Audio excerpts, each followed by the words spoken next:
तो क्या अब इंडिया गठबंधन से नरेंद्र मोदी इतना डर गए हैं कि वह देश का नाम बदलने के मूड में नजर आ रहे हैं?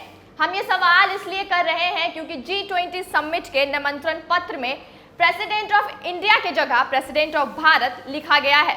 जब से यह निमंत्रण पत्र सामने आया है तब से कई सवाल उठने लगे हैं।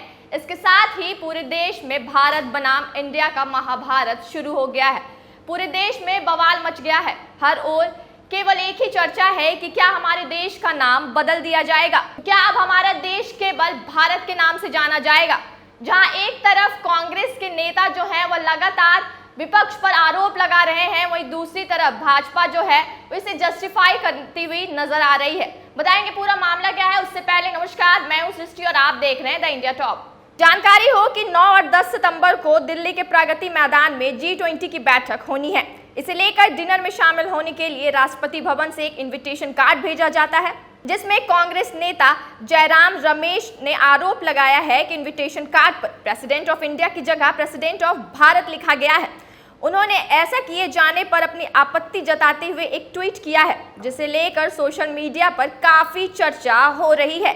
वहीं आसाम के मुख्यमंत्री हेमंत विश्व शर्मा ने केंद्र सरकार के इस कदम की जमकर तारीफ की है। बता दें कि कांग्रेस नेता जयराम रमेश ने एक्स यानी कि ट्विटर पर एक ट्वीट किया है, जिसमें उन्होंने लिखा है कि तो क्या ये वाकई सच है। राष्ट्रपति भवन ने 9 सितंबर को G20 रात्रि भोज के लिए प्रेसिडेंट ऑफ इंडिया के बजाय प्रेसिडेंट ऑफ भारत के नाम पर निमंत्रण पत्र भेजा है। अब संविधान का अनुच्छेद 1 यह कह सकता है कि भारत जो पहले इंडिया था, राज्यों का एक संघ था, लेकिन अब इस राज्यों के संघ पर भी हमला हो रहा है। वहीं भाजपा नेता मनोज तिवारी केंद्र सरकार के इस कदम का कहीं न कहीं जस्टिफिकेशन देते हुए नजर आ रहे हैं। उन्होंने कहा है कि कुछ राजनीतिक पार्टियों को भारत से चिढ़ है। बचपन में ही सुना था भारतवर्ष। 1 लाख वर्ष पहले जब दशरथ के पुत्र राम के रूप में धरती पर आए थे, तब से जम्बू द्वीप पे आर्यभट्ट भारतवर्ष से सुनते आए हैं। एक ट्वीट राहुल गांधी का था, जिसमें उन्होंने इंडिया लिखा था, जबकि अभी हाल ही में भारत जोड़ो यात्रा कर रहे थे। वहीं मनोज तिवारी ने केजरीवाल पर इस दौरान निशाना साधते हुए कहा कि केजरीवाल तो सदमे में है लग रहा है। आदमी बनाने चले थे, अब शीश महल में रहते हैं। भारत से विमुख रहोगे तो कहीं के नहीं रहोगी। बता दें कि यह पहली बार नहीं है जब देश का नाम से भारत करने और इंडिया शब्द हटाने की मांग उठी है। यह लंबे समय से होती रही है। 2010 और 2012 में कांग्रेस के सांसद शांताराम नाइक ने 2 प्राइवेट बिल पेश किए थे। इसमें उन्होंने संविधान से इंडिया शब्द हटाने का प्रस्ताव रखा था। वहीं साल 2015 में यूपी के सीएम योगी आदित्यनाथ ने भी एक प्राइवेट बिल पेश किया था। इसमें उन्होंने संविधान से इंडिया दैट इज भारत की जगह इंडिया दैट इज हिंदुस्तान करने का प्रस्ताव दिया था। देश का नाम से भारत रखने की मांग सुप्रीम कोर्ट तक जा चुकी है। मार्च 2016 में सुप्रीम कोर्ट ने देश का नाम इंडिया की जगह से भारत रखने की मांग वाली याचिका को खारिज कर दिया था। इसके बाद 4 साल बाद फिर से यह मामला सुप्रीम कोर्ट तक पहुंचा था। इस वक्त भी सुप्रीम कोर्ट ने वह याचिका खारिज कर दी थी।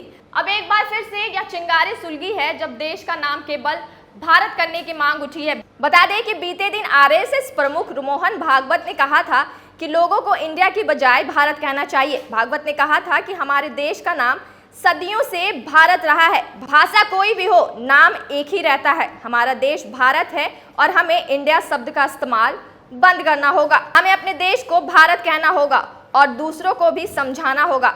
जानकारी हो कि मोदी सरकार के कथित तौर पर चल रहे अमृत काल के दौरान देश के लोगों को गुलामी की मानसिकता और ऐसी मानसिकता से जुड़े किसी भी तत्व को मुक्त कराने पर जोर दे रही है। सूत्रों के मुताबिक मोदी सरकार अब संविधान से इंडिया नाम को हटाने की योजना बना रही है। सूत्रों का दावा है कि मोदी सरकार ने जो सांसद का विशेष सत्र बुलाया है, उसमें इस प्रस्ताव पर मुहर लग सकती है। वहीं दूसरी तरफ कहीं ना कहीं ये चर्चा है कि जब से विपक्षी जो गठबंधन है वह एक हुई है, लगातार जो है वो बैठकों का दौर शुरू हो गया है, तब से मोदी सरकार कहीं ना कहीं विपक्ष से डर गई है।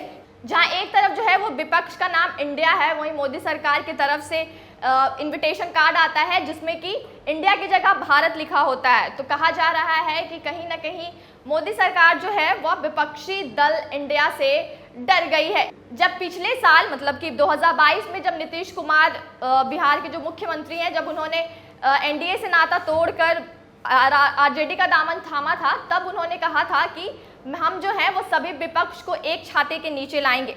ऐसा करना उन्होंने शुरू किया। उन्होंने लगातार विपक्षी पार्टियों के छोटे छोटे दल से मिलना शुरू किया। इसके बाद की पहली बैठक होती है 23 जून को, विपक्ष की पहली बैठक पटना में होती है। तब जो है बीजेपी वाले कहते हैं अरे ये तो पहली बैठक है, चलो अगली बैठक नहीं होगी। जब दूसरी बैठक 17 और 18 जुलाई को बेंगलुरु में होती है तो उसी दिन एनडीए की भी एक बड़ी बैठक बुला ली जाती है। वही तीसरी बैठक जो कि अभी हाल ही में 31 अगस्त और 1 सितंबर को हुई थी, इस बैठक के पहले ही एक दिन पहले जो है वह एलपीजी गैस सिलेंडर के दाम घटा दिए जाते हैं। तो कहीं ना कहीं कहा जा रहा है कि चर्चाएं हो रही हैं सियासी गलियारों में, लगातार चर्चाओं का बाजार गर्म है कि मोदी सरकार जो है वह विपक्षी दल इंडिया से डर गई है, नीतीश कुमार के विपक्षी दल को एकजुट करने के कवायद से डर गई है। बहरहाल आपकी क्या प्रतिक्रिया हमारे इस वीडियो पर बताइएगा जरूर। अगर आप हमारे ये वीडियो फेसबुक पर देख रहे हैं तो पेज को लाइक और वीडियो को शेयर करना ना भूलें। अगर आप ये वीडियो यूट्यूब पर देख रहे हैं तो चैनल को सब्सक्राइब करना ना भूलें। धन्यवाद।